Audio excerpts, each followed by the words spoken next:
ओम नमः शिवाय। नमः पार्वती पते। हर हर महादेव। हर हर महादेव। हर हर महादेव। आप सभी का कल्याण हो, भगवान की कृपा पूरे भूमंडल पे बरसे, हम सब पे बरसे, सभी स्वस्थ रहें, मस्त रहें, ऐसी भगवान से प्रार्थना करता हूँ। तो आइए आज के शीर्षक पे चलते हैं। आज का जो शीर्षक है वो है, क्या भगवान पक्षपाती हैं? क्योंकि अगर देवता लोग हाथ जोड़ते हुए भगवान की जय जयकार करते हुए विष्णु लोग जब जाते हैं कि त्राहि माम प्रभु हमें बचाइए, इस राक्षस ने दुखी कर दिया, इसने हमें प्रताड़ित कर दिया, आप कोई नया अवतार लीजिए, हमें इनसे मुक्ति दिलाइए, तो भगवान ज़्यादा समय नहीं लेते, वो कोई नया रूप लेते हैं और उसके बाद जो है दानवों को, राक्षसों को मारते हैं और उसके पश्चात देवताओं को प्रसन्न कर देते हैं। तो ये पक्षपाती तो हुआ। शीर्षक यही है कि क्या भगवान पक्षपाती हैं। तो आइए आज की कथा प्रारंभ करते हैं। तो पांडवों के जो वंशज हैं वो है राजा परीक्षित। राजा परीक्षित बहुत धर्मपरायण हैं, सत्य वक्ता हैं, प्रजापालक हैं और प्रजा को बिल्कुल अपनी संतान के जैसे रखते हैं। कभी क्रोध नहीं करते, किसी का अपमान नहीं करते, चारों दिशाओं में उनकी जय जयकार है। तो ये उनका जो पूरा साम्राज्य है वो बिल्कुल ही सत्य पे आधारित है। तो एक दिन राजन जंगल की ओर जाते हैं विचरण करते हुए, तो काफ़ी दूर निकल जाते हैं। काफ़ी दूर निकलने के पश्चात जब काफ़ी दूर निकल जाते हैं तो उनको प्यास लगती है। अब प्यास लगती है तो आमने सामने कोई भी ऐसा कोई माध्यम नहीं दिखता जहाँ से वह जल को प्राप्त कर सके।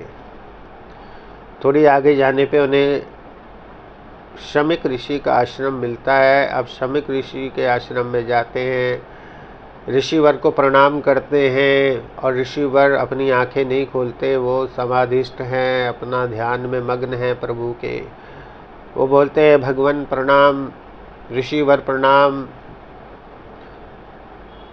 पर शमिक ऋषि अपनी आंखें नहीं खोलते, वो ध्यान में अपने मग्न हैं। अब ये सारी चीज़ें जो है हो रही हैं, उधर उनको प्यास लग रही है। तो राजन को अचानक ही थोड़ा सा पता नहीं उस समय बुद्धि कैसे हर गई कि उन्हें क्रोध आना शुरू हो जाता है, जो क्रोध नहीं करते थे। और वो अपना अपमान समझते हैं। वो कहते मन ही मन कि भी एक राजन का अपमान कर रहे हैं, ये ऋषि मुनि जिनकी हम रक्षा करते हैं, और मतलब मैं इनके आश्रम में आज आया हूँ और ये जल भी नहीं पिला पा रहे और आंखें ही नहीं खोल रहे। अपमान दिखा उन्हें अपना।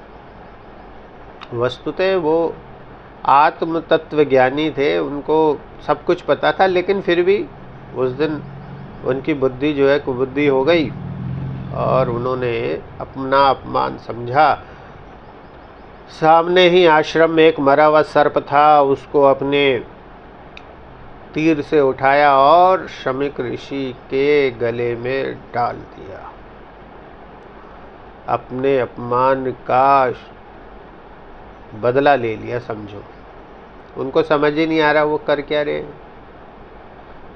परंतु ऐसा उन्होंने करा और उसके पश्चात महल को चले गए। अब जब वो मरा हुआ सर्प गले में डाल के गए, पीछे से जब शमिक ऋषि के पुत्र श्रृंग ऋषि वापस आए आश्रम में, तो वो ये देखकर बहुत क्रोधित हुए कि मेरे पिता के गले में इस मरा हुआ सर्प डाल के इनका अपमान किसने किया है। एक ऋषि का अपमान कौन कर सकता है इस पृथ्वी पे, ये किसकी जरूरत हो गई। और वो भी ध्यानस्थ ऋषि के उसमें। तो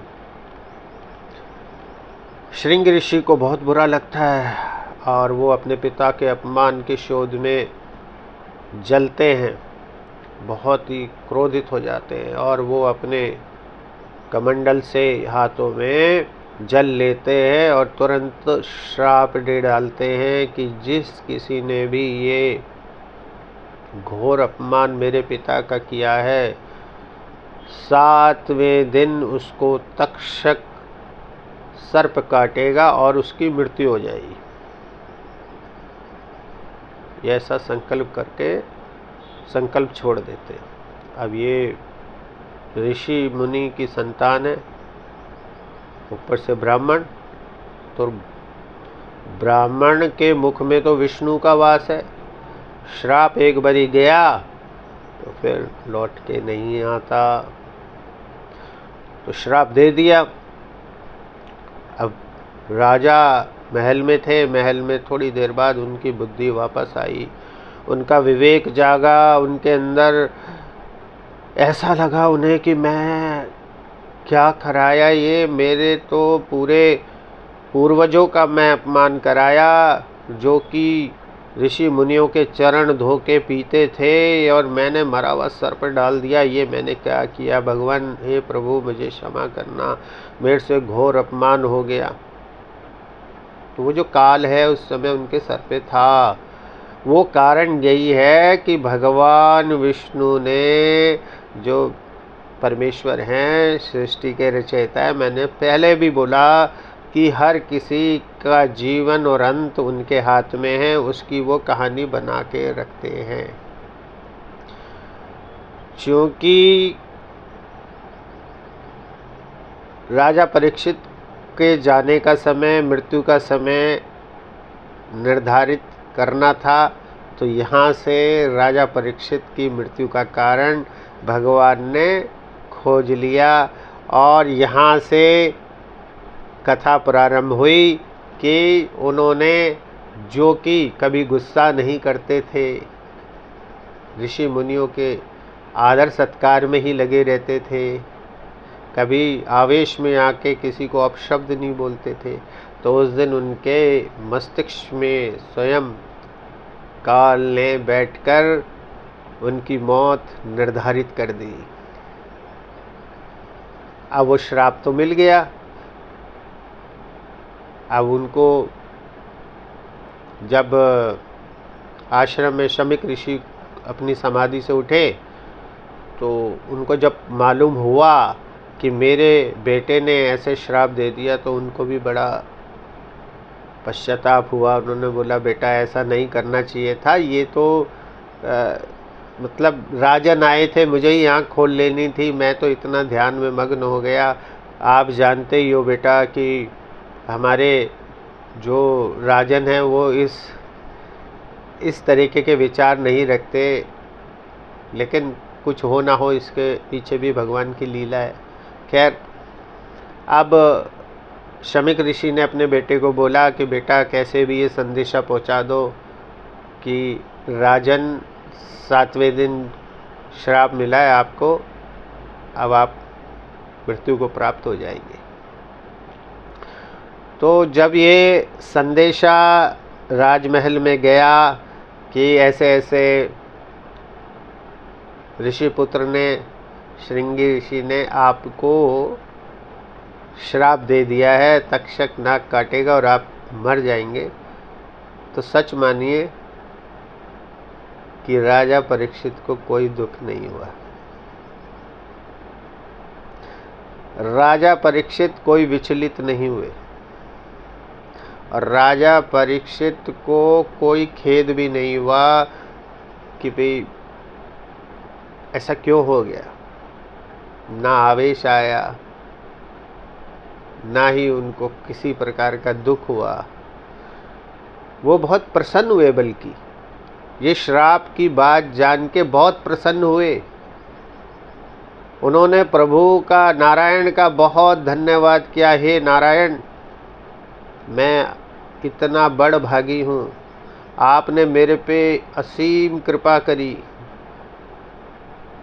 मैं पांडवों का वंशज, मेरे पे इतनी आपने असीम कृपा करी कि मैं पृथ्वी पे एक अकेला ऐसा हूँ कि मुझे आपने ये बता दिया कि 7 दिन तेरे पास शेष हैं और तुझे मुक्ति हो जाएगी उसके बाद। तो इससे बड़ा बड़भागी कौन होगा जिसको अपनी मृत्यु की तिथि डेट मालूम होगी। तो राजा परीक्षित कहीं से भी विचलित नहीं हुए।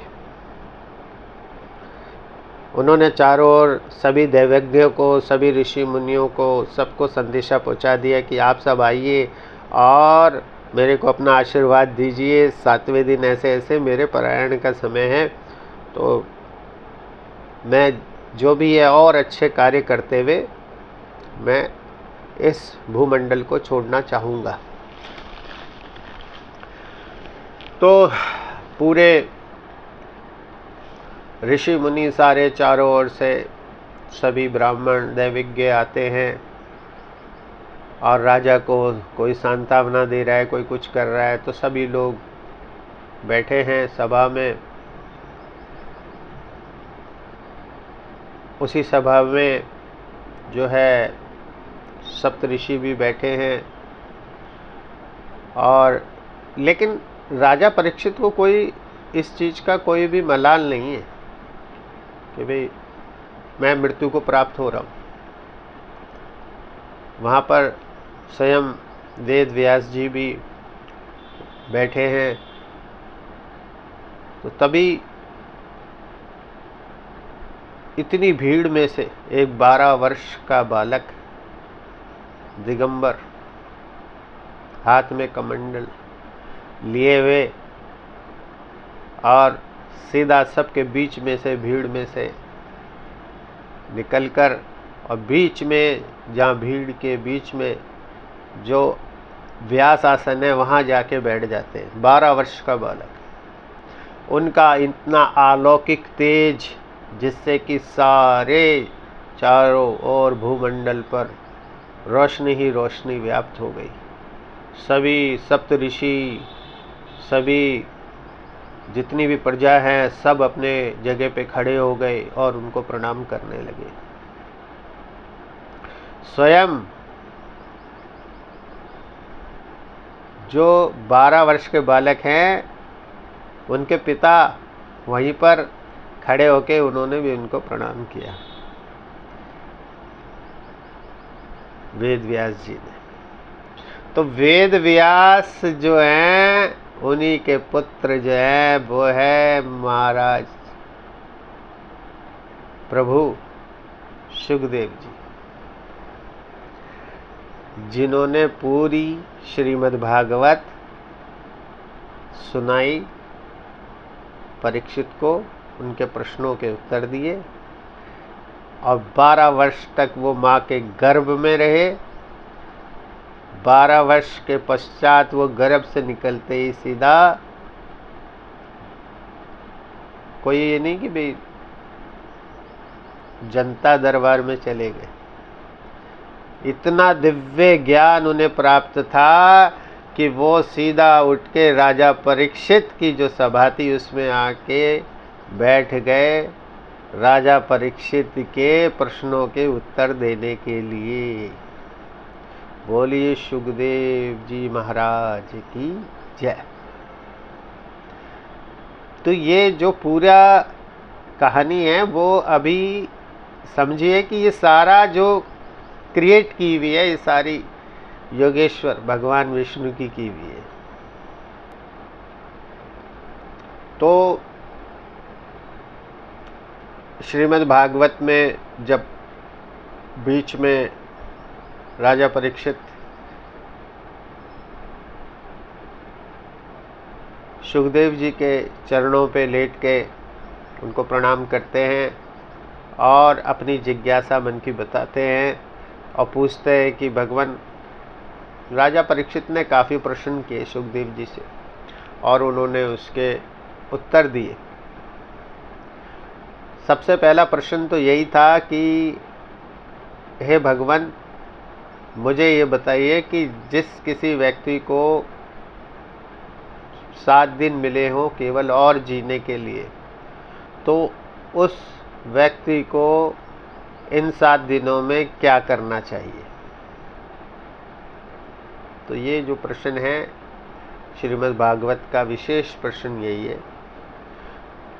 तो कई प्रश्न भागवत में उठे और सुखदेव जी ने उनके प्रश्नों का उत्तर दिया, परंतु आज का जो विषय है वो वाला प्रश्न भी जब राजा परीक्षित ने पूछा कि भगवान सुखदेव जी से कि भगवान ऐसा क्यों है कि जो नारायण हरि हैं ये पक्षपात करते हैं और देवताओं के जाने पर उनकी स्तुति सुनने पर वो असुरों को मारते हैं, उन्हें प्रताड़ित करते हैं और उन्हें यमराज के पास भेज देते हैं, जबकि वो तो उन्हीं की संतानें हैं। ऐसा क्यों है? ये पक्षपात नहीं है तो और क्या है? जब ये प्रश्न सुखदेव जी ने सुना तो वो कहते हैं कि राजन, ऐसा नहीं है कि भगवान पक्षपाती है। भगवान जो है समदर्शी हैं, पूरी पृथ्वी उनकी संतान है, और आपके मन में जो विचार है कि देवताओं का ही वो भला करते हैं, असुरों का नहीं, तो इसका सबसे बड़ा उदाहरण है प्रहलाद। प्रहलाद का जो कुल था वो राक्षस वंश में थे, लेकिन तब भी राक्षस कुल में जन्म लिए हुए प्रहलाद को भगवान ने तारा। चाहते तो नहीं करते। उसके पश्चात राजन, अगर ऐसा ही होता तो विभीषण को भी भगवान माफ नहीं करते। रावण का भाई जो विभीषण है उसको भी मार देते, उसको भी भगवान ने तारा।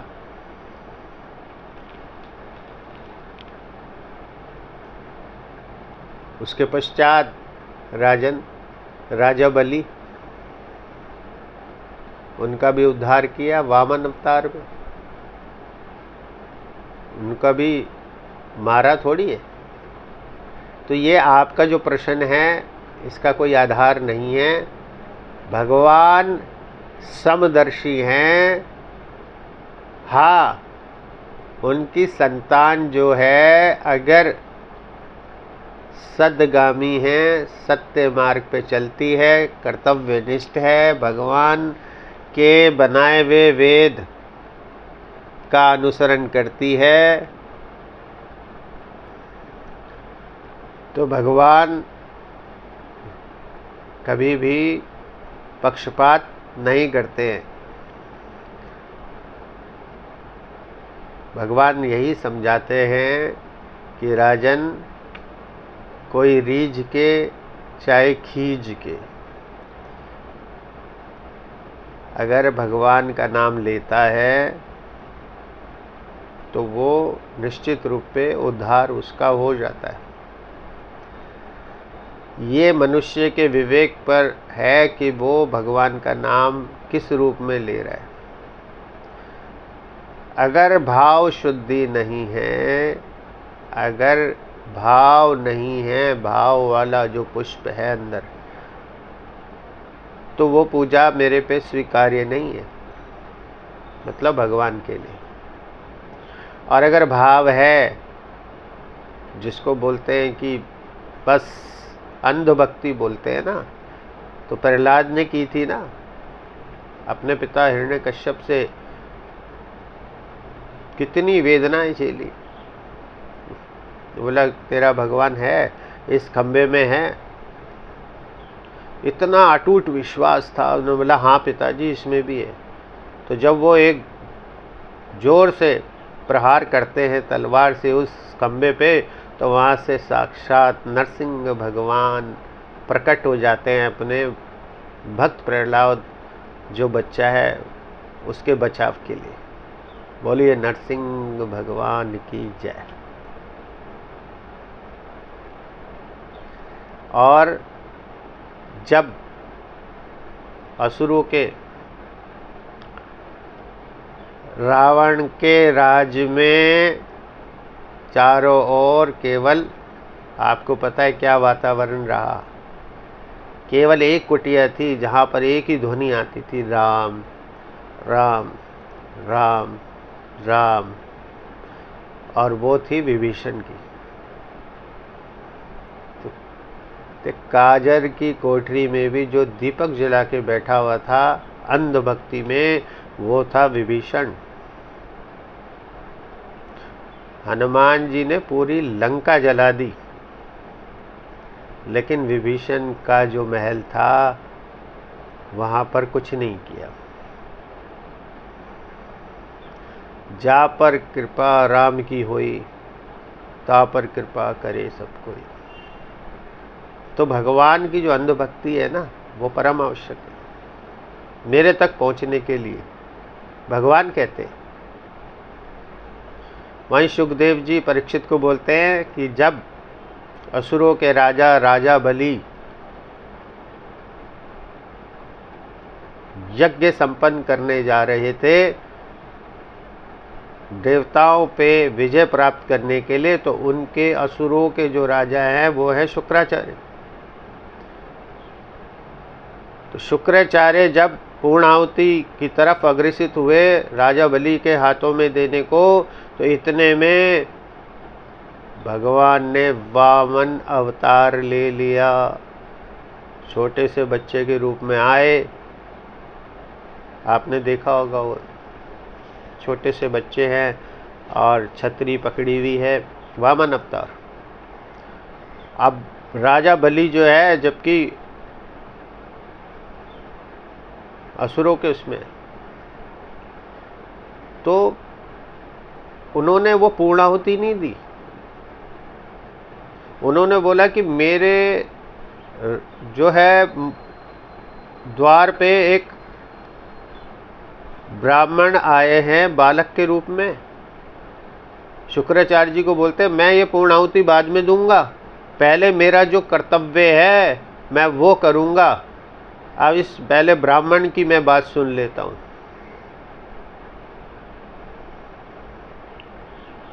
और जब वामन जी से पूछा कि आपको क्या चाहिए, तो उन्होंने वही बोला, 3 पग भूमि।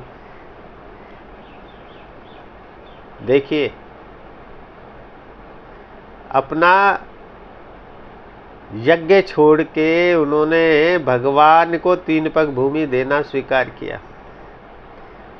जब 2 पग भूमि में उन्होंने 2 लोगों को ले लिया, अब जब तीसरा पग भूमि थी वो कुछ बचा ही नहीं, पूरी सृष्टि ले ली। तो राजा बलि बोले कि भगवान अब तो आप अपना जो पाँव है मेरे सर पे रख ही दो, मैं बचाऊं, आप मुझे भी स्वीकार करो। जबकि दैत्य है, वो असुर है।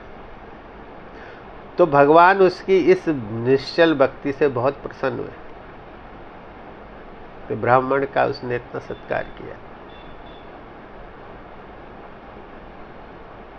तो उसने भी यही मांगा कि भगवान आपकी मेरे को भक्ति मिली, अब मेरा उद्धार कीजिए। जब भी मैं सुबह सो के उठूं तो सबसे पहले आपका दर्शन हो। तो राजा परीक्षित, ये जो प्रश्न है कि भगवान जो है पक्षपाती है, ये सर्वथा गलत है। और राजन, जो भगवान हैं, भगवान ने इस सृष्टि की जो रचना की है वो 3 गुणों पर आधारित है, सतोगुण, रजोगुण और तमोगुण। तो राजन, जब ये सतोगुण की अधिकता होती है तो बड़े बड़े ऋषि मुनि, बड़े बड़े ब्राह्मण, बड़े बड़े देवता, अमलात्मा, इन सब की उत्पत्ति होती है। और राजन, जब रजोगुण होता है तब असुर लोग को, असुर जितने हैं उन वो बढ़ते हैं। और जो तमोगुण है, जब इसकी उत्पत्ति ज़्यादा हो जाती है तो राक्षस ज़्यादा पैदा होते हैं।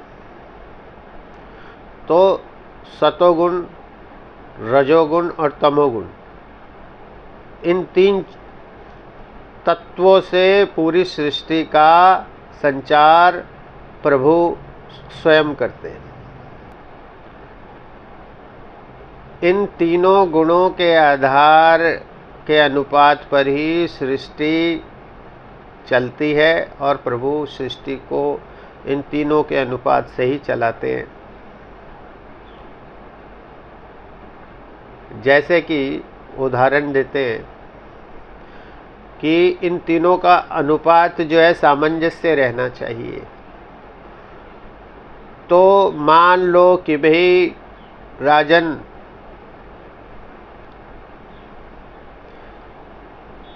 अगर किसी व्यक्ति में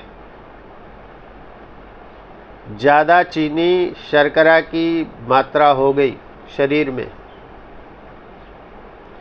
तो शुगर बढ़ जाती है, इंसुलिन लेना पड़ता है। और अगर कम हो जाती है तो भी उसके लिए घातक बन जाती है। जो अनुपात है बराबर रहना चाहिए। वैसे ही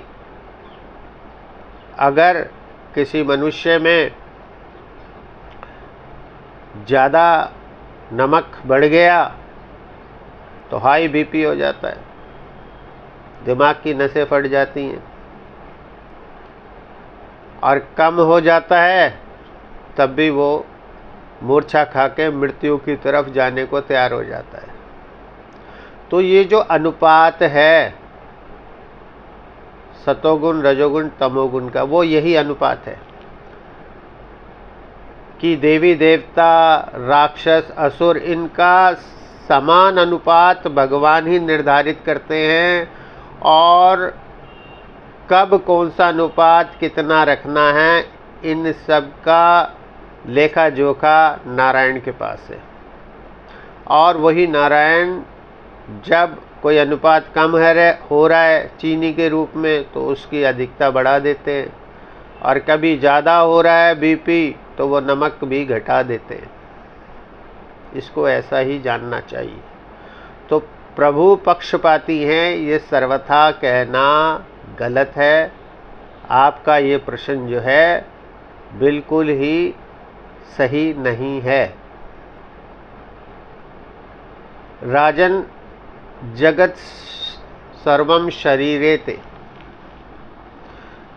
सारा जो जगत है प्रभु का शरीर है, ये जान के चलिए।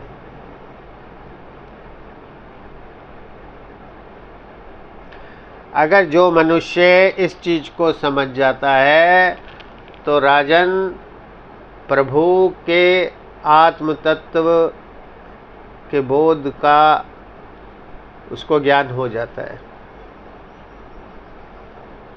जिस प्रकार राजा परीक्षित को अपने 7वें दिन मृत्यु के समाचार मिलने पर भी कोई शोक नहीं हुआ, कोई दुख नहीं हुआ, उसी प्रकार मनुष्य भी उस आत्म तत्व बोध को, प्रभु के बोध को जान सकता है।